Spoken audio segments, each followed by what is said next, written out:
The soft glow of the early morning sun filtered through the bustling halls of Meridian International Airport. Among the stream of travelers, Mrs. Margaret Ellis, a graceful elderly black woman in her late 70s, waited patiently in line. She was preparing to board a flight she had been eagerly anticipating for months. Dressed in a simple yet elegant navy blue dress, a beige cardigan, and her treasured pearl earrings, Margaret radiated quiet dignity. Her silver hair was styled into soft curls beneath a small navy hat, and in her steady hands she held a well-worn leather handbag, a cherished keepsake from her late husband. This journey was significant for Margaret. It was her first flight in over 20 years, and the first time she would meet her great-grandchildren in person. The thought of their little faces filled her with a mix of joy and nervous excitement. Air travel was not something she often experienced, and for this special occasion, her son had gone out of his way to book her a seat on Lumiere Airways, a luxury airline known for its premium service. "Mom, you deserve to fly in comfort," her son had insisted. Margaret had hesitated at first, but she eventually accepted his gift, grateful for the chance to avoid the exhaustion of a long bus ride.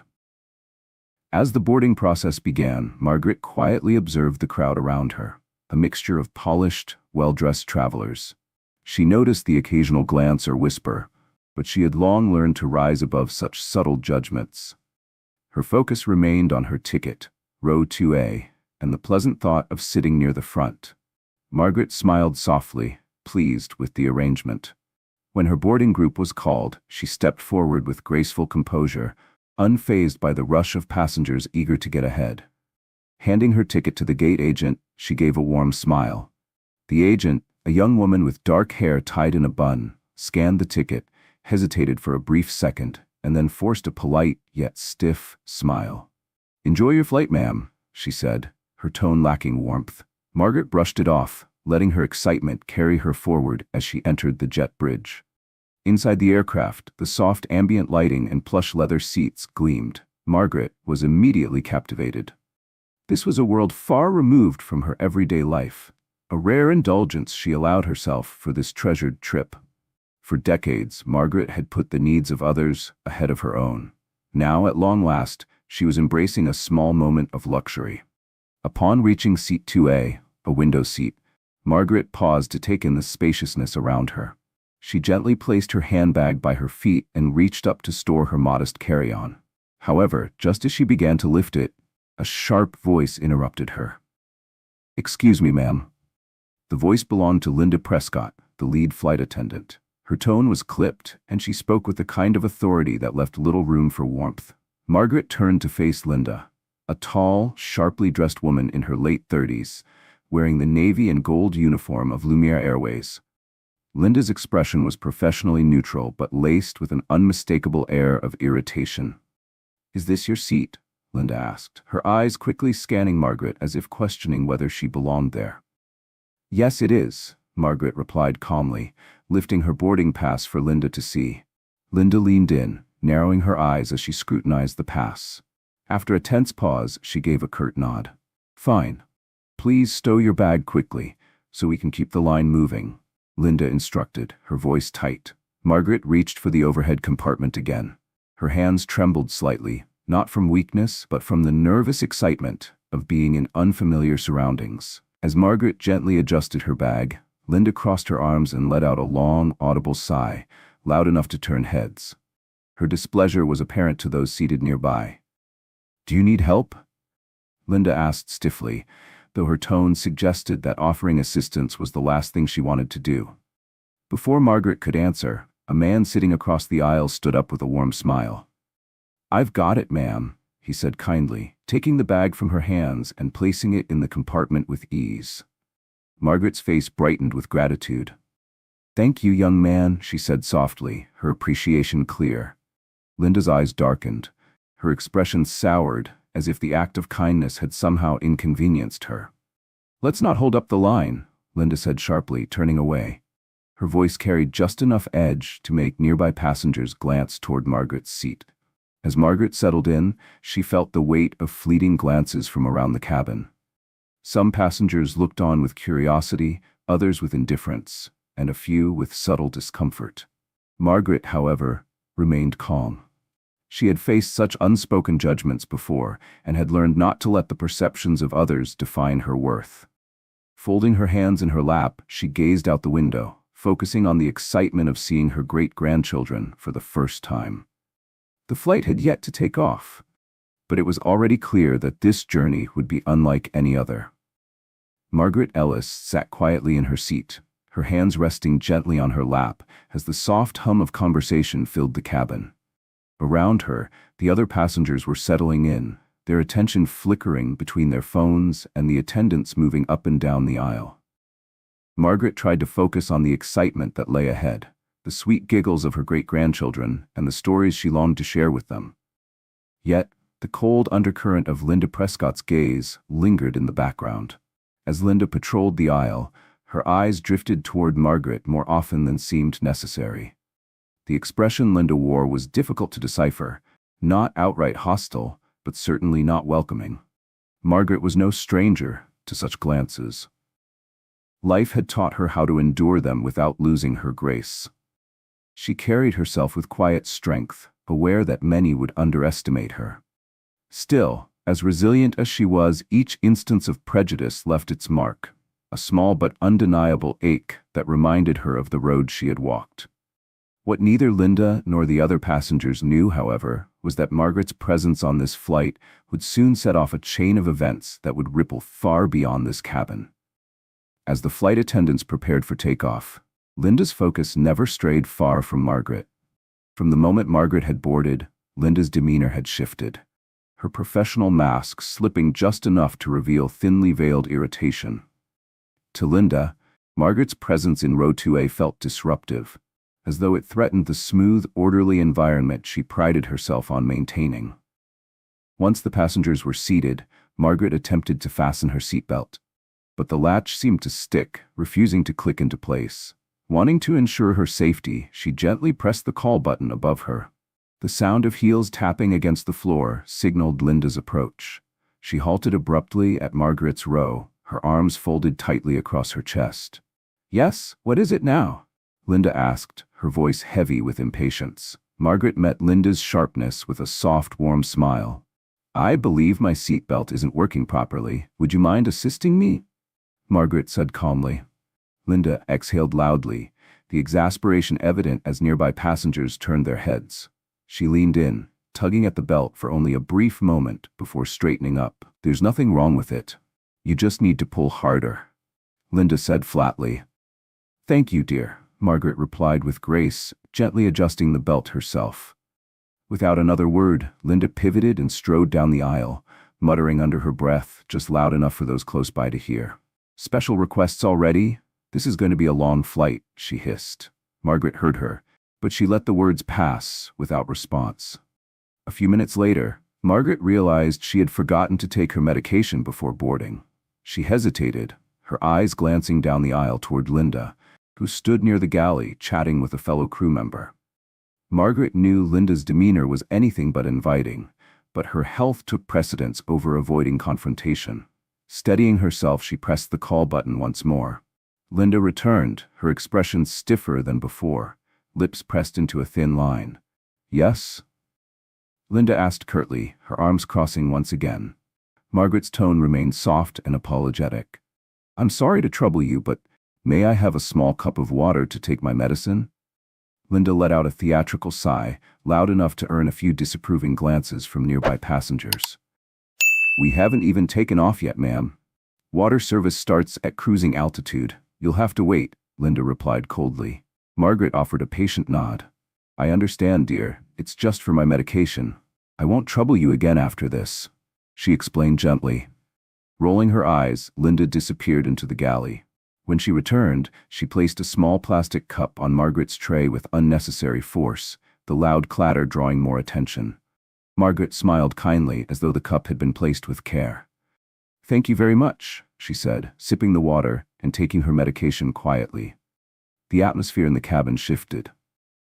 The small display had not gone unnoticed, and several passengers exchanged looks of quiet disapproval. Moments later, Linda returned, this time with another flight attendant trailing behind her. Her stance radiated authority as she stopped in front of Margaret. "Excuse me, ma'am," Linda announced, her voice louder than necessary. "Are you sure you're seated in the correct section? This area is reserved for premium passengers." Margaret blinked, her brow lifting slightly in confusion. "Yes, I'm certain.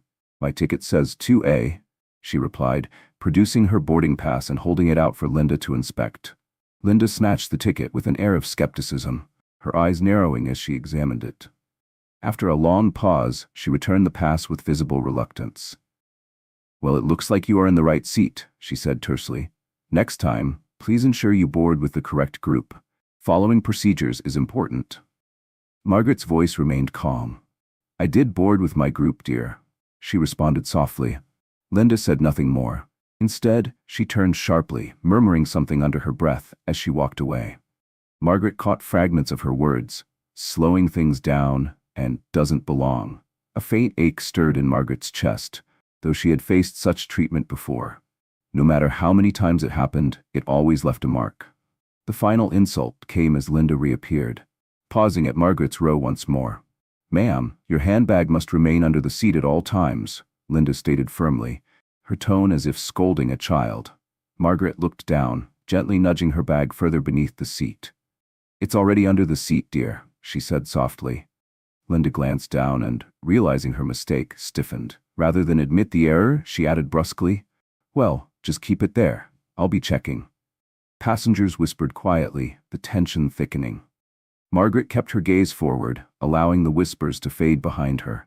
She would not let Linda's disdain cloud the reason for her journey. Ahead of her was warmth, family, and love. Things far greater than prejudice could diminish. Margaret Ellis adjusted her bag quietly beneath the seat, feeling the weight of Linda Prescott's lingering gaze. She knew the flight attendant was watching her, but Margaret chose not to react. Passengers nearby had begun to notice the subtle hostility in Linda's tone and actions.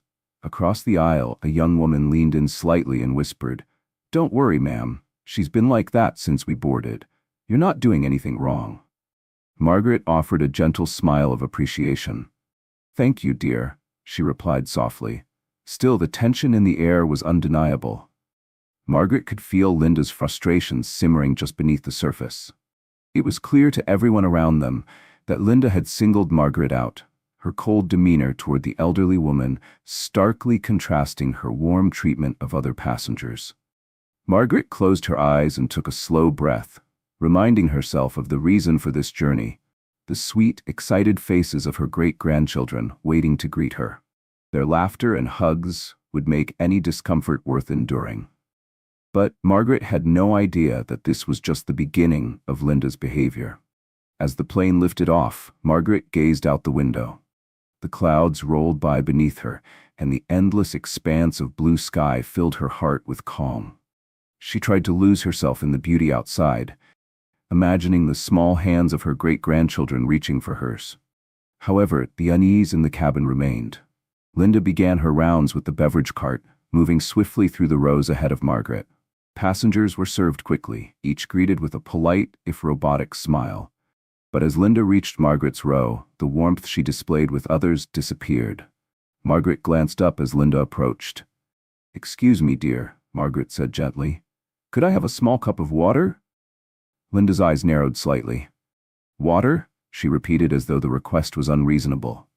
"Yes, just a little," Margaret replied, maintaining her soft but steady tone. Linda placed one hand on her hip, her expression hardening. "Ma'am, this isn't a charity," she snapped, loud enough for nearby passengers to hear. The cabin fell uncomfortably quiet. Heads turned toward Margaret's row, and a few people exchanged surprised glances. Margaret felt her cheeks flush, but she remained composed. She had faced situations like this before and knew better than to meet hostility with anger. "I'm sorry if my request inconvenienced you," Margaret said gently. "I just need to stay hydrated for my health." Linda's eyes flickered with something unreadable, but she said nothing to Margaret. Instead, she turned to her fellow flight attendant and, in a tone dripping with sarcasm, muttered, "I guess we're running a water drive now." A quiet chuckle followed, though it felt more like a jab than humor. Before Margaret could respond, a small voice emerged from across the aisle. "You can have my water, ma'am." Margaret looked up to see a young girl, no older than 9, holding out a half-full bottle of water. The girl's big, innocent eyes radiated sincerity and kindness. "I don't need it," the child added earnestly. Margaret's heart swelled at the gesture. A warm smile spread across her face as she gently accepted the bottle. "Thank you, sweetheart," Margaret said, her voice soft but full of gratitude. "You're very kind." The girl's parents smiled at Margaret, nodding approvingly at their daughter's generosity. Linda, meanwhile, stood stiffly by the cart. Her face flushed slightly as the quiet exchange unfolded before her.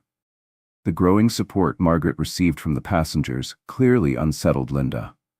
"Let's keep the aisle clear," Linda barked suddenly, shoving the beverage cart forward with more force than necessary. Margaret twisted the cap off the bottle and took a small sip. The cool water eased the dryness in her throat, and she carefully placed the bottle on her tray table. Despite the turbulent emotions swirling around her, Margaret's hands remained steady. Across the aisle, the girl's mother leaned over. "Are you all right, ma'am?" she asked quietly. Margaret nodded with a gentle smile. "I'm fine, thank you, and thank you for raising such a thoughtful little girl." The mother's eyes softened, and she gave her daughter's hand a gentle squeeze, pride evident on her face. But Linda's frustration only deepened as she watched the exchange. Her glances toward Margaret grew sharper, and her movements more rigid. It was clear that the quiet acts of kindness directed at Margaret undermined Linda's attempt to make her feel unwelcome. Yet Margaret remained calm. She leaned back in her seat, her gaze returning to the window, letting the endless blue sky offer her peace.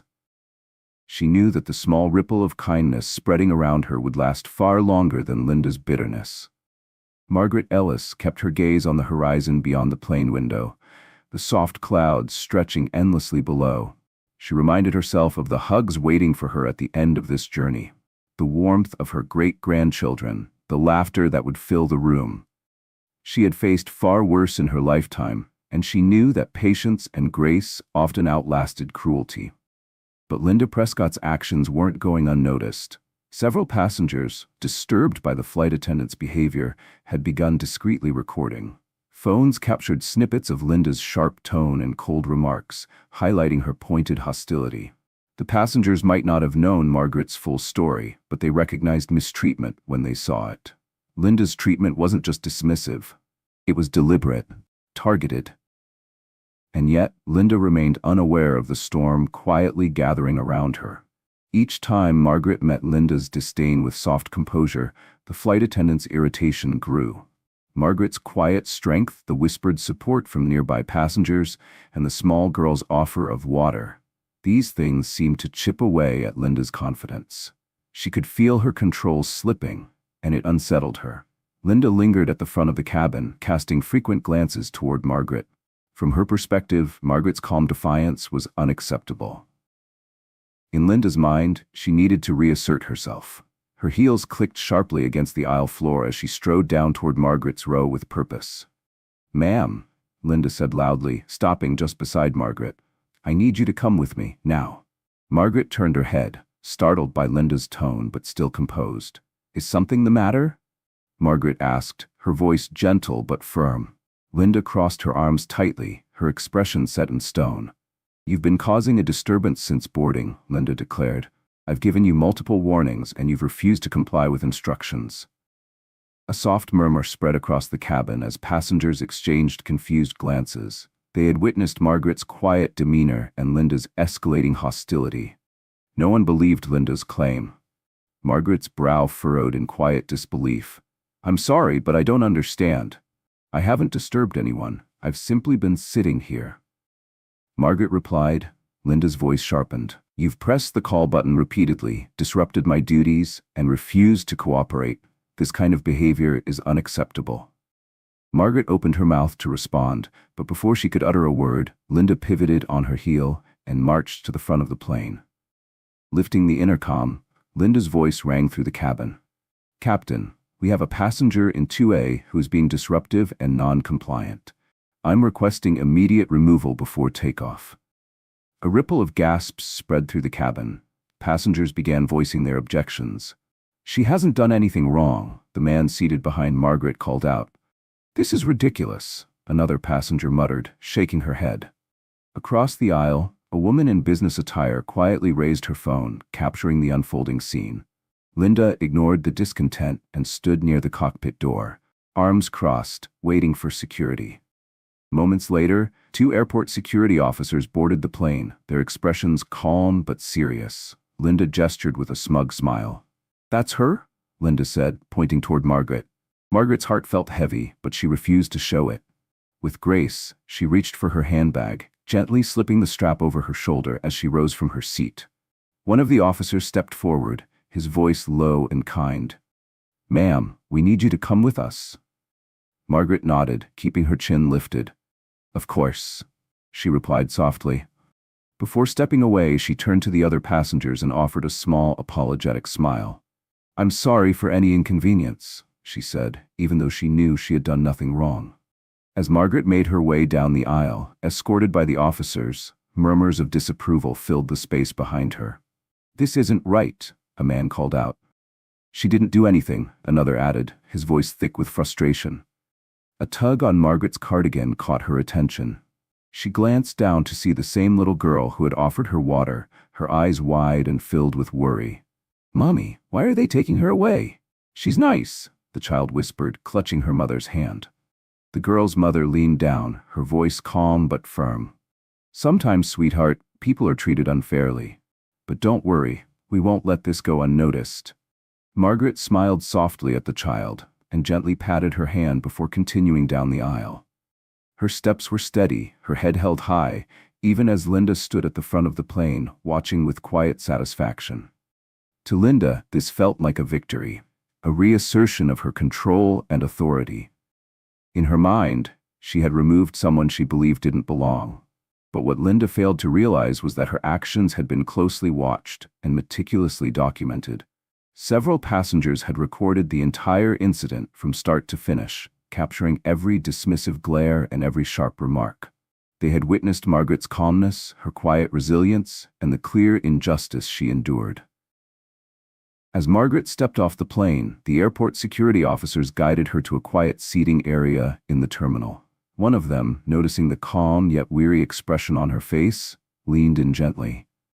"Ma'am, if you'd like to file a complaint, we can assist you," he said.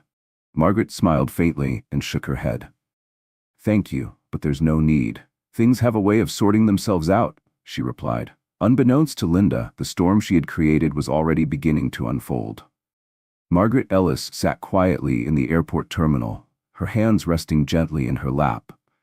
The hum of passing travelers drifted around her, but her thoughts lingered on the events that had just unfolded. She had always lived her life with dignity and grace, never one to stir trouble or demand attention. Yet, as much as she tried to brush it aside, the sting of being escorted from the plane still weighed heavily on her heart. With a soft sigh, Margaret reached into her handbag, her fingers brushing over the worn leather, before pulling out her cell phone. She hesitated for a moment, staring at the screen. For years, Margaret had lived humbly, despite her son's remarkable success. She was immensely proud of Jonathan Ellis, the CEO of Horizon Sky Airlines, but she had never leaned on his influence for special treatment. This time felt different. Her fingers dialed steadily. The phone rang twice before a familiar voice answered. "Mom?" Jonathan's deep, reassuring voice filled the line. "Is everything all right? Shouldn't you be on your flight by now?" Margaret's voice remained calm, though faint traces of weariness slipped through. "No, son. I've been removed from the flight," she said softly. There was a pause on the other end. Then Jonathan's voice returned, sharp and deliberate. "Removed? Why?" Margaret hesitated, not wanting to upset him, but she knew Jonathan needed to hear the truth. "The flight attendant? I don't think she liked the way I looked. She claimed I was causing a disturbance," Margaret explained carefully. "It was humiliating, but I didn't argue. I just left." For a moment, there was silence. When Jonathan spoke again, his voice was controlled, but the simmering anger was unmistakable. "Mom, are you serious? This happened on one of my planes?" "Yes, but don't worry," Margaret replied gently. "I didn't want to cause trouble. I just thought you should know. This isn't about me, it's about how people are treated. That flight attendant, I believe her name was Linda Prescott, she shouldn't treat anyone this way." Jonathan's tone hardened. Linda Prescott, he repeated, the name settling heavily on his tongue. I'll handle this, Mom. Are you okay? Where are you right now? I'm fine, Jonathan, Margaret assured him. I'm near gate 14, waiting. I'll call you back, Jonathan said firmly. As Margaret ended the call, she slipped the phone back into her handbag, her heart torn between concern for her son and quiet hope that this moment might bring meaningful change, not just for her, but for others who faced similar injustices. Back at Horizon Sky Airlines operations hub, Jonathan Ellis's call sent shockwaves through the staff. When his name flashed across the screen, Sarah Coleman, the senior operations manager, straightened in her chair and answered swiftly. Good evening, Mr. Ellis. Sarah greeted, her tone professional. Not so good, Sarah, Jonathan snapped. I just received an alarming report. My mother, Mrs. Margaret Ellis, was mistreated and forcibly removed from one of our flights. I need answers immediately. Sarah's face paled. Your mother? She repeated, her fingers flying over her keyboard to pull up flight records. Yes, my mother, Jonathan confirmed, his voice sharp. I understand she keeps her identity private to avoid favoritism, but that doesn't excuse what happened. I need to know who was responsible and why this wasn't brought to my attention. Yes, sir, Sarah replied, swallowing hard. Within seconds, she had pulled up the crew details and flight logs. Her eyes narrowed as she scanned the report. It appears the lead flight attendant on that flight was Linda Prescott, Sarah said cautiously. She cited your mother as being disruptive and requested her removal before takeoff. Jonathan's grip tightened around his phone. Disruptive, he growled. Anyone who knows my mother knows she's the least disruptive person you'll ever meet. What else? Sarah hesitated. Several passengers filed complaints against Linda during boarding, she admitted. Some even recorded videos of her behavior. I'm retrieving the footage now, but from initial reports, it sounds like Mrs. Ellis was treated unfairly. Unfairly doesn't even begin to describe it, Jonathan said, his jaw clenched. Send me everything. Passenger complaints, footage, and Linda Prescott's entire personnel file. I want it all on my desk. Also, notify ground crew. I'm heading to the airport. When that flight lands, have security detain Linda Prescott. I want to speak with her personally. Yes, sir, Sarah responded, already signaling to her team. As the call ended, Jonathan took a deep breath to steady himself. His mother's voice echoed in his mind, calm, steady, even in the face of humiliation. Margaret Ellis never sought revenge, but Jonathan knew this wasn't just about her. It was about ensuring no one else would have to experience such blatant discrimination on one of his flights. He grabbed his coat and headed toward the exit. This isn't over, he muttered to himself. Jonathan Ellis strode purposefully through the terminal, his face set like stone as he approached the gate. His mother's words echoed in his mind, but the videos and complaints he had reviewed since their call only fueled the fire burning within him. This wasn't just a mistake. Linda Prescott's actions had crossed the line into something far more damaging. Jonathan's phone buzzed as he neared the gate. Security is in position, Mr. Ellis. Sarah Coleman, his senior operations manager, informed him. Linda is still on the plane preparing for takeoff. Good, Jonathan replied curtly. Have her brought to me immediately. I'm at gate 14. As Jonathan hung up, he glanced down the terminal. Passengers who had witnessed the incident whispered among themselves. Some recognized him but said nothing, their expressions a mixture of curiosity and quiet approval. Jonathan knew what had to be done. Back on the plane, Linda Prescott moved down the aisle with an exaggerated air of authority. She made her way through the cabin, inspecting passengers as if nothing had happened. A satisfied smirk played on her lips, a subtle display of triumph after Margaret Ellis had been escorted away. To Linda, this was a reaffirmation of control, a reminder to those on board that she ran this flight. Her victory was short-lived. Miss Linda Prescott, please report to the front of the cabin immediately, the intercom announced. Linda frowned, puzzled by the abrupt summons. Still confident, she adjusted her uniform and strode toward the front, shoulders squared. As she stepped through the doorway, two uniformed security officers waited just inside the jet bridge. One of the officers gestured toward the open door leading back into the terminal. Miss Prescott, we need you to step off the plane with us, he said firmly. Linda's eyes narrowed. What is this about? She demanded, her tone sharp. I have a flight to manage. The pilot, standing nearby, avoided her gaze. The other flight attendants exchanged uneasy glances but remained silent. "This isn't up for debate, ma'am," the officer replied. "Please come with us immediately." Linda scoffed but complied, muttering under her breath as she followed them off the plane. As Linda stepped into the terminal, her confident stride faltered. Waiting for her was Jonathan Ellis, flanked by members of the airline's legal team and operations staff. His gaze locked onto her the moment she appeared. For the first time, Linda's confidence wavered. "Mr. Ellis," she began, her voice tightening as she forced a polite smile. "I'm not sure what's going on, but I need to get back to my flight." Jonathan raised a hand, cutting her off mid-sentence. His eyes were cold, his expression unreadable but brimming with quiet fury. "Miss Prescott," he said, his voice low and controlled. "Do you know who the passenger was that you had removed from this flight?"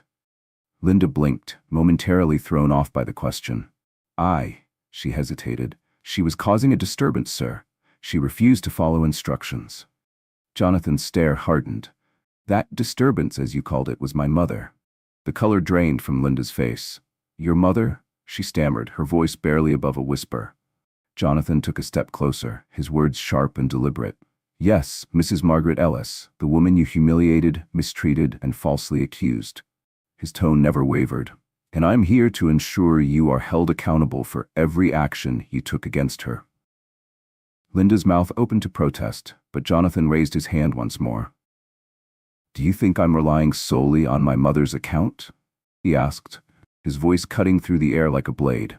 "I've reviewed the security footage, read the passenger complaints, and watched every video recorded on board. Everything confirms that your behavior was not only unprofessional, but discriminatory and cruel."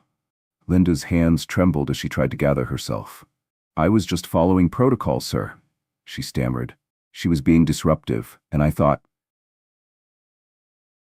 "You thought wrong," Jonathan snapped, his voice suddenly cold and unforgiving. "You singled her out because of how she looked, refused to assist her, and escalated the situation until she was forced off the plane. That isn't protocol, Miss Prescott. That's prejudice." Linda's eyes darted around the terminal, searching for some form of support, but there was none. The legal team stood silently. Sarah Coleman's eyes narrowed in quiet disapproval. The security officers waited for Jonathan's next command. "I have zero tolerance for this kind of behavior," Jonathan declared, his voice echoing in the terminal. "You have not only embarrassed this airline but tarnished its reputation and harmed an innocent woman." Jonathan's gaze didn't waver. "As of this moment, you are terminated. Hand over your ID badge, uniform, and any airline property immediately." Linda's mouth fell open. "Fired?" she gasped. "I've been with this airline for years. You can't just—" "I can," Jonathan interrupted coldly. "And I will. Your years of service don't excuse your actions." Linda's protests grew more frantic. "Please, sir, I didn't mean—" Jonathan raised his hand once more, silencing her. "This conversation is over," he said firmly. "Security, escort her from the premises." The officer stepped forward, one holding out a clipboard. "Sign here to acknowledge your termination," the officer said curtly. Tears welled in Linda's eyes as she scribbled her signature, her hands shaking. With nothing more to say, Linda handed over her badge and uniform jacket. As she was escorted away, her head hung low, a shadow of the confident figure who had strutted down the aisle just moments before. Jonathan exhaled slowly, his jaw still tight. But this was far from over.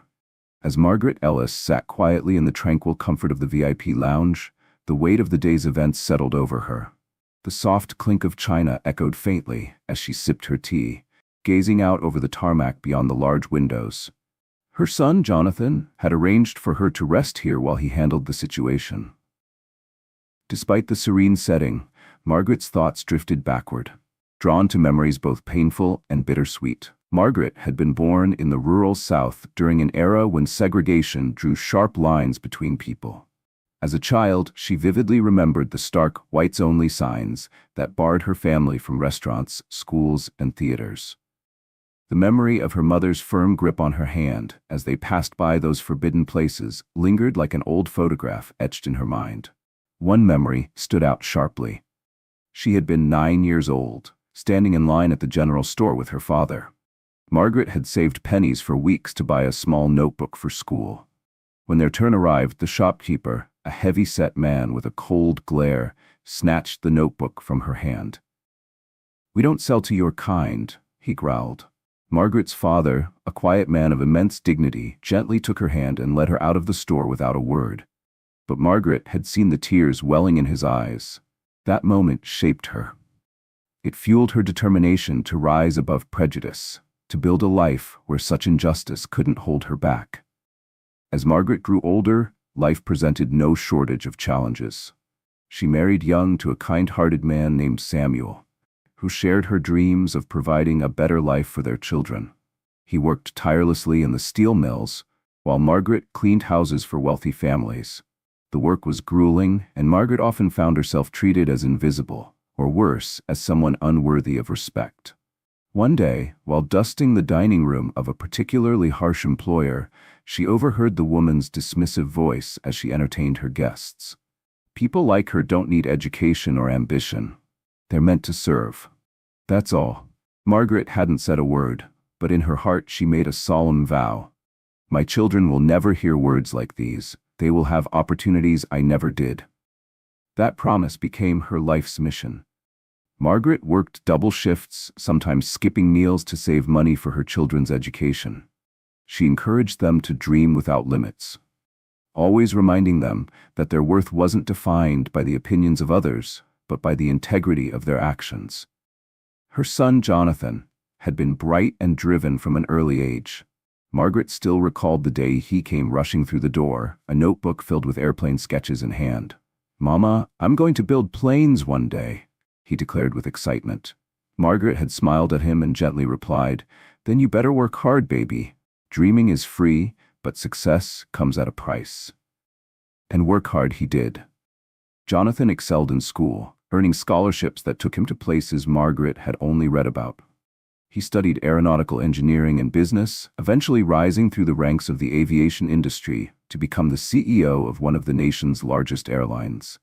At every major milestone, Jonathan never failed to remind the world, "This is because of her. My mother is the reason I'm here today." But Margaret's journey had not been without heartbreak. Samuel passed away when Jonathan was just a teenager, leaving her to raise their children alone.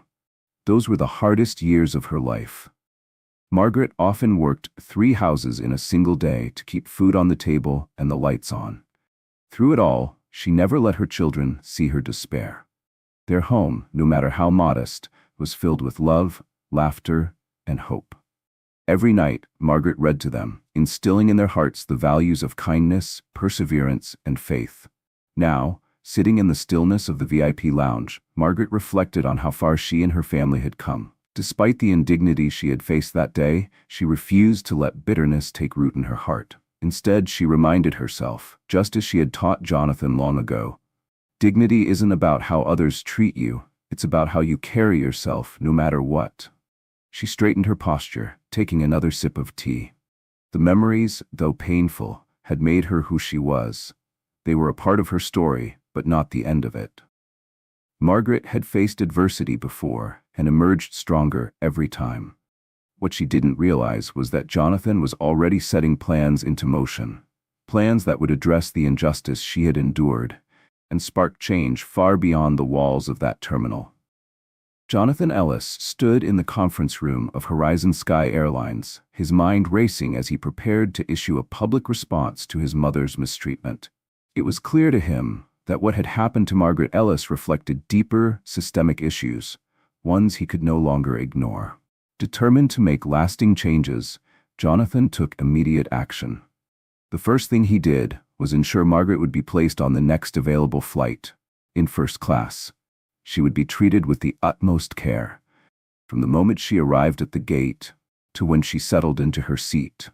Jonathan personally contacted the flight crew, making it clear that his mother was to be greeted warmly and with respect. No detail would be overlooked. At the same time, Jonathan began drafting a formal apology, not only to Margaret, but to all the passengers who had witnessed the incident. He knew this required more than private amends. This injustice demanded a public acknowledgement. Later that day, Horizon Sky Airlines issued an official statement. "We deeply regret and apologize for the unacceptable treatment of one of our valued passengers, Mrs. Margaret Ellis. by a member of our staff. This behavior does not reflect the values of Horizon Sky Airlines. We are committed to addressing this incident with the seriousness it deserves, ensuring that no passenger is ever treated with such disrespect again. Effective immediately, the employee responsible has been terminated, and we are implementing mandatory inclusivity and professionalism training for all staff. To the passengers on Flight 814, we offer a full refund and a complimentary future flight as compensation for witnessing this distressing incident. To Mrs. Margaret Ellis, we extend our sincerest apologies and pledge that this moment will serve as a turning point for our company. The statement, signed by Jonathan Ellis himself, was posted to the airline's website and social media channels. Within minutes, it began attracting attention. However, the true explosion came when passengers from the flight shared their first-hand accounts. Videos taken on board began circulating online, capturing Margaret's calm dignity as she was escorted off the plane, contrasted by Linda Prescott's smug, condescending demeanor. A well-known travel blogger who had been on the flight uploaded a video titled, "The Strongest Woman I've Ever Met." This woman was treated unfairly, but she held her head high and never let them break her. "She's a true inspiration," the blogger said. The video went viral, amassing millions of views within hours. Comments poured in from around the world. "How could anyone treat such a sweet lady like that? This is exactly the kind of injustice we need to fix. Mrs. Margaret Ellis is a queen. I hope she's okay." News outlets picked up the story. Headlines splashed across social media and television. Airline CEO's mother humiliated by staff member, and Grace under fire. Elderly woman's poise shames flight attendant. While Margaret sat quietly in the VIP lounge, unaware of the growing storm, Jonathan was inundated with calls from journalists and activists. Some demanded further accountability. Others commended his swift, decisive action against Linda. Margaret's story became more than just an isolated incident. It evolved into a rallying cry for better treatment of passengers, especially those who were often overlooked or underestimated. Advocacy groups praised Margaret as a symbol of quiet strength and resilience. Yet despite the growing spotlight, Margaret remained humble. She hadn't sought recognition or sympathy. She simply wanted to reach her great-grandchildren. When Jonathan finally joined her in the lounge, he found his mother sitting calmly, knitting as if nothing unusual had occurred. "Mama," Jonathan greeted softly, settling into the chair beside her. Margaret looked up with a gentle smile. "You didn't have to do all this, baby." Jonathan shook his head. "Yes, I did. What happened to you wasn't right, and it's my responsibility to make sure it never happens again, to you or anyone else." Margaret sighed, placing her knitting down for a moment. "You've always had such a big heart," she said, patting his hand. "But remember, Jonathan, we can't control how others treat us. We can only control how we respond." Her words, as always, struck him deeply. Jonathan nodded, determination settling in his eyes.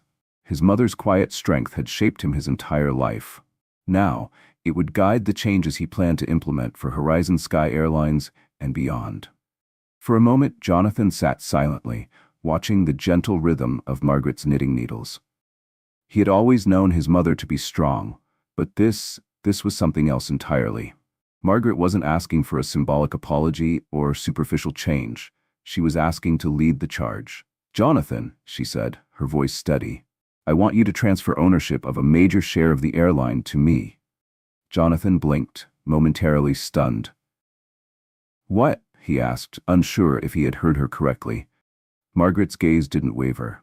"I want to be part of this company, not just in name but in action. If I'm going to help fix things, I need a seat at the table."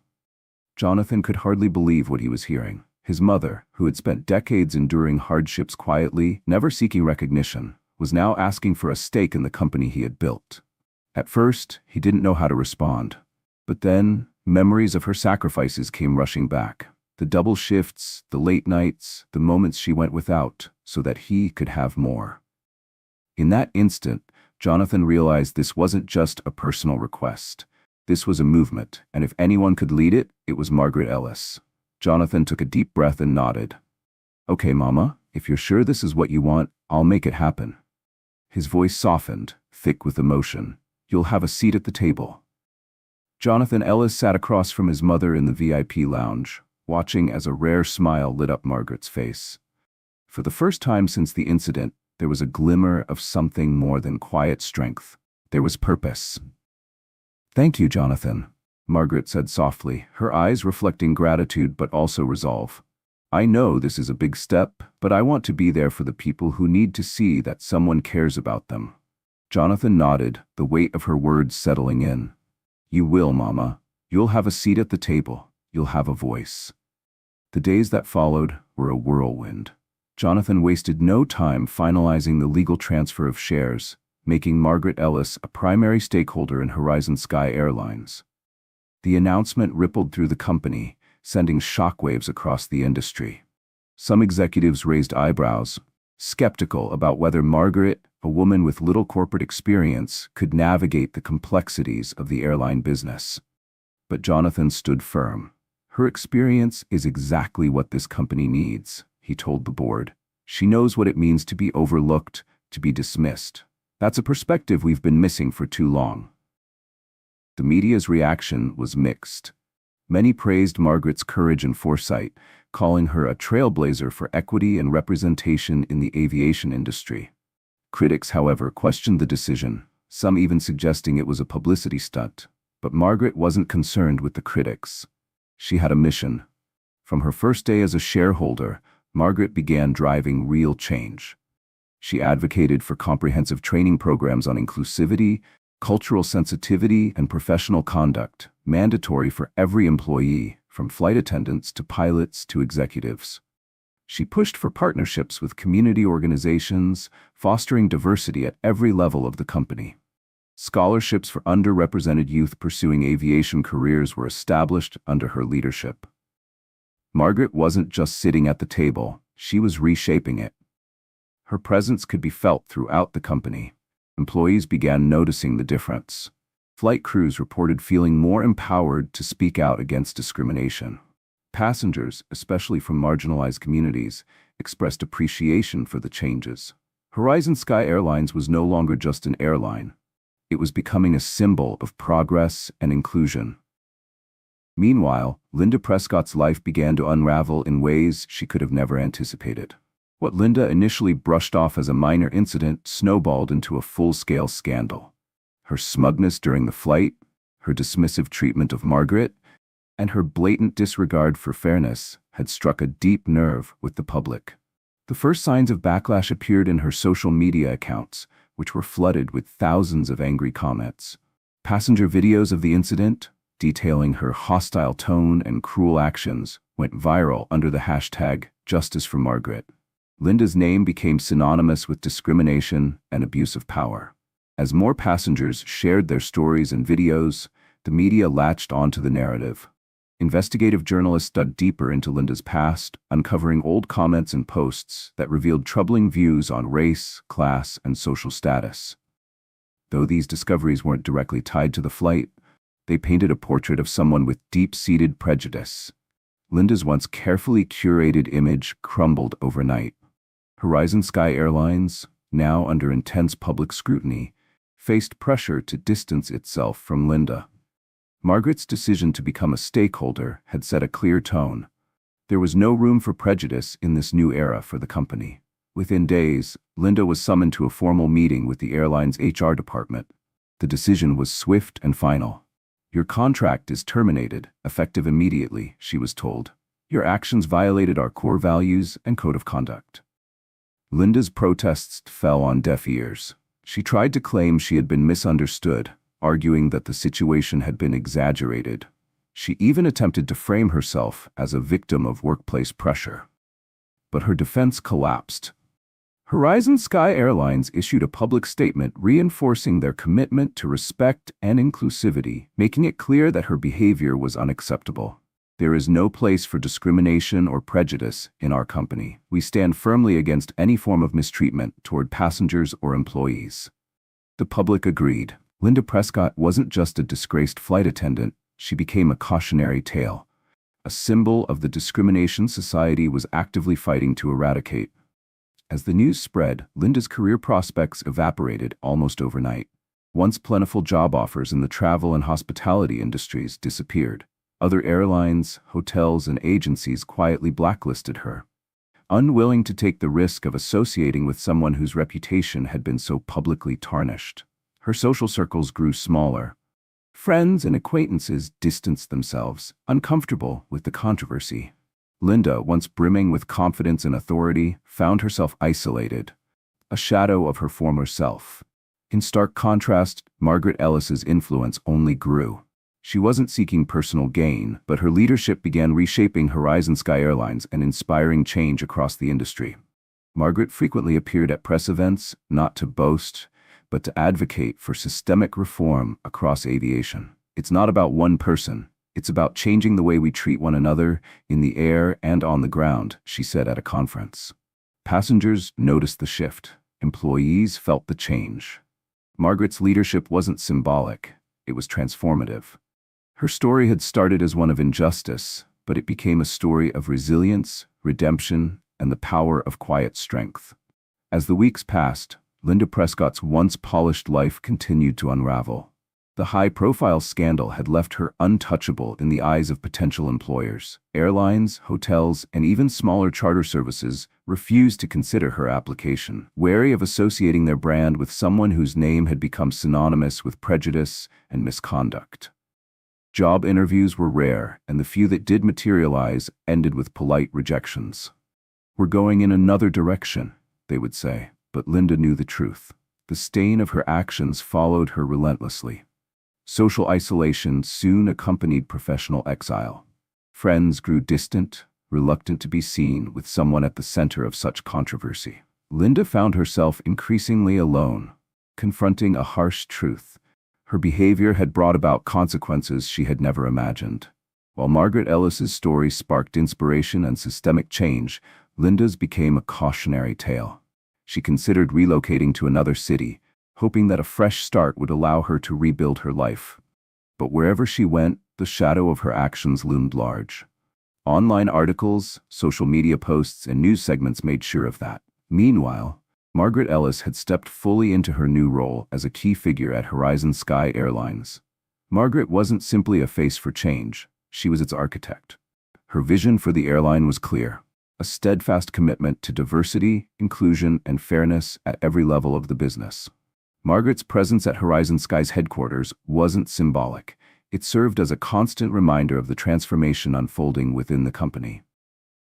But it wasn't her presence alone that drove change. It was her decisive actions. Margaret implemented new policies aimed at preventing discrimination from ever happening again. Mandatory training programs focusing on cultural sensitivity, unconscious bias, and inclusive communication were rolled out company-wide. Every employee, from the ground crew to senior executives, was required to participate. Hiring practices were overhauled. Margaret championed diverse hiring initiatives, ensuring representation across all departments: pilots, flight attendants, and leadership roles. Community outreach programs were established, offering scholarships and mentorship to underrepresented groups pursuing careers in aviation. Margaret wasn't just fixing the airline, she was reshaping the industry. Her leadership extended beyond policy changes. Margaret became a public figure, using her platform to address the incident directly. During her first public address as part of Horizon Sky's new public relations campaign, Margaret stood at the podium, her words clear and unwavering. "Every individual, regardless of race, background, or appearance, deserves to be treated with dignity and fairness," she stated to a room filled with reporters. "There is no room for disrespect in this world, and certainly no room for it on our flights. We stand for equality, and we stand for respect." Her message resonated deeply, not just with the media, but with the public at large. This was not about a single flight or a single incident. It was about a shift in how society addressed issues of prejudice, class, and dignity. Margaret's voice became a beacon of change, inspiring others beyond the aviation industry. Horizon Sky Airlines quickly became known as a leader in fostering inclusivity, setting the tone for airlines around the world. Under Margaret's influence, customer satisfaction soared. Passengers began to feel a difference, more valued, more respected. Employees, particularly those from marginalized communities, expressed renewed pride in working for a company actively pursuing fairness. But as Margaret's influence grew, Linda's life faded from the public eye. She was no longer part of a powerful system. Her legacy became a warning, a stark reminder of how quickly prejudice and cruelty could unravel a career and a reputation. For Margaret, however, the path was different. Her decision to step into the spotlight hadn't been about revenge. It had been about ensuring no one else would endure the kind of injustice she had faced. In the end, Margaret's grace, quiet determination, and unwavering sense of dignity reshaped not only the course of her own life, but the lives of many others. She had proven that even the smallest acts of perseverance, rooted in kindness and respect, could spark profound, lasting change.